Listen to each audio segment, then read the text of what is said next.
فکر بازی اور تک بندی سے بھی آدمی علم حاصل کر سکتا ہے۔ بس ایک محاورہ ہے، اس کو آپ دوسرے محاورے سے جوڑیں تو آپ کو لرننگ بڑھے گی۔ مثلا میں کہتا ہوں، آج قدموں تلے سے زمین نکل گئی ہے، کبھی آسمان سے باتیں کرتے تھے۔ پہلے قدموں تلے آنکھیں بچاتے تھے، اب آنکھیں پھیر کے چل دیے۔ کان لگا کے سنو، ہمیں کان کھجانے کی فرصت نہیں، اور تم کان کھا رہے ہو۔ کان کھانا پریشان کرنا، کان کھجانا فرصت نہ ہونا، کان لگا کے سننا، دھیان سے سننا۔ اب یہ سارے محاورے جوڑ دیے۔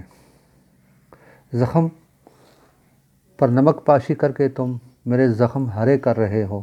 ہم تو پہلے ہی زخم زدہ ہیں، زخموں سے چور ہیں۔ کچھ واقعی زخمی ہوتے ہیں اور کچھ زخمی جگر۔